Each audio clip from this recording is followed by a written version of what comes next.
En este vídeo vamos a tratar la máquina síncrona, su circuito equivalente y curvas características. Vamos a exponer qué es una máquina síncrona para poder poner en perspectiva los temas a tratar. No entraremos más allá de dar unas pinceladas, ya que no es el propósito principal de este trabajo. La máquina síncrona se caracteriza porque gira a una velocidad constante denominada de sincronismos, la cual depende de la frecuencia de la red y del número de polos en la máquina. Desde el punto de vista de modelamiento, el rotor cilíndrico es bastante más simple que el rotor de polos salientes, ya que su geometría es completamente simétrica. En el caso de rotor de polos salientes, su geometría y asimetría provoca que el modelamiento de las inductancias propias de estator y rotor, así como las inductancias mutuas entre ambos, tengan un desarrollo analítico bastante más complejo. Es evidente que cuando un alternador síncrono gira a una velocidad de n revoluciones por minuto, aparece en el inducido una fuerza electromotriz de frecuencia. Para estudiar el comportamiento de la máquina síncrona es necesario tener en cuenta el efecto de la reacción de inducido en estas máquinas, lo que requiere el uso simultáneo de magnitudes eléctricas, como son la fuerza electromotriz, la tensión y la corriente, con magnitudes magnéticas, fuerzas magnetomotrices y flujo. Este procedimiento de análisis, que responde a la denominación de método general, reproduce los fenómenos físicos implicados, pero tiene el inconveniente de que, al manejar dos tipos de magnitudes, no queda más remedio que recurrir al uso de diagramas fasoriales para poder explicar las relaciones que intervienen entre las diferentes variables involucradas. Nos interesa conseguir, por tanto, un circuito eléctrico equivalente que refleje el comportamiento de un modo simple y en el que intervengan parámetros que puedan determinarse fácilmente por ensayos directos.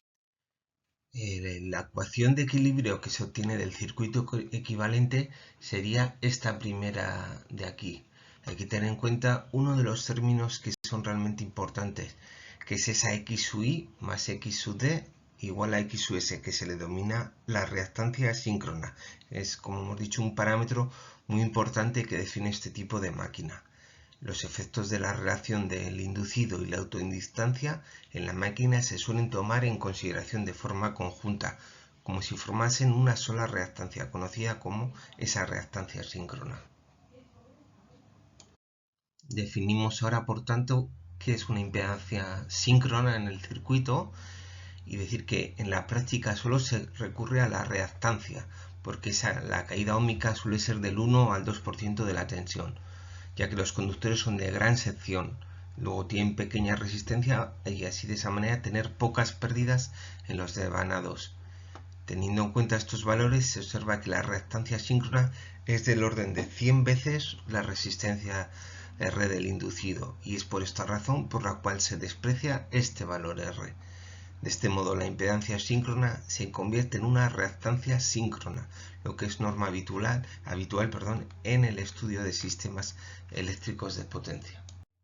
Por tanto, el resultado de despreciar la resistencia del devanado de armadura o inducido da origen a dicho diagrama.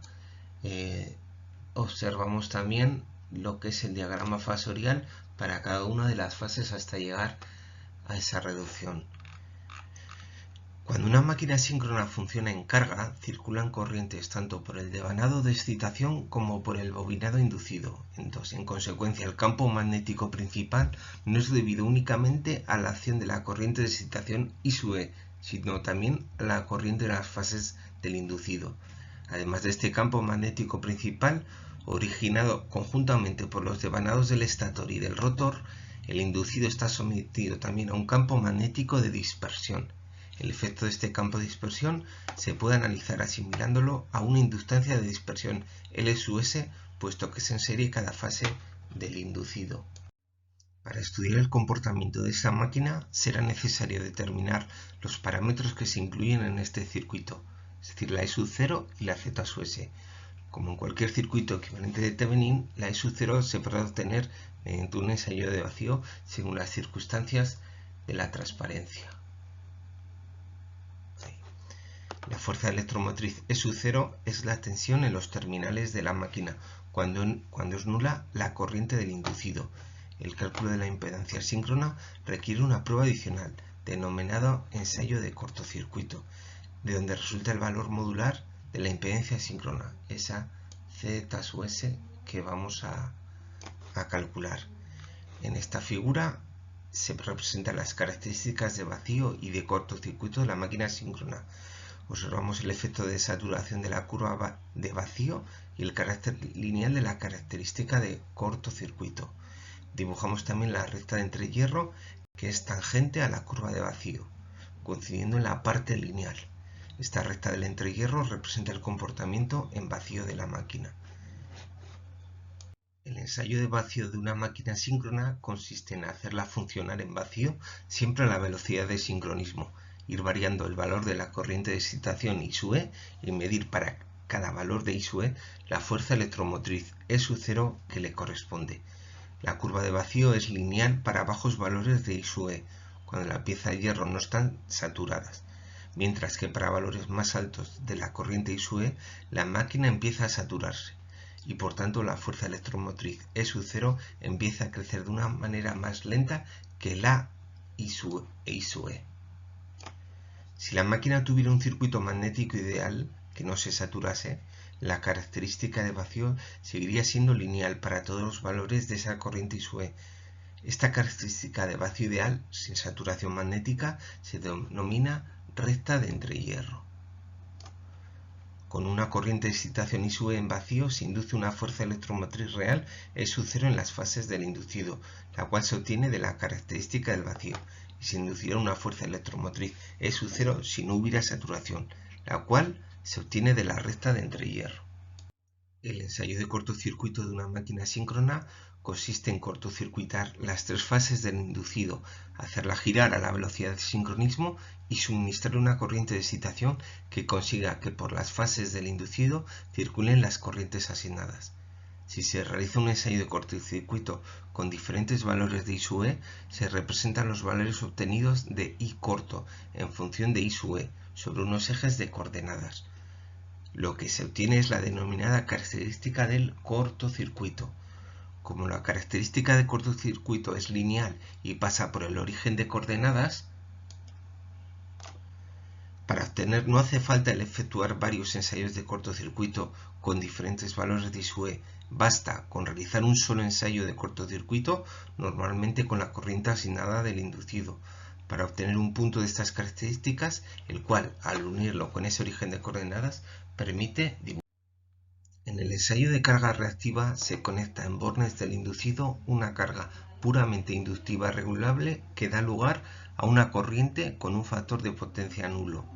En este ensayo se miden las magnitudes tensión V, corriente I del inducido y la corriente de excitación I sub E. La representación gráfica sobre unos ejes de coordenadas de las tensiones obtenidas en varios ensayos de carga inductiva pura para diferentes corrientes de excitación, manteniendo siempre las mismas corrientes de inducido y velocidad síncrona, da lugar a la curva característica reactiva.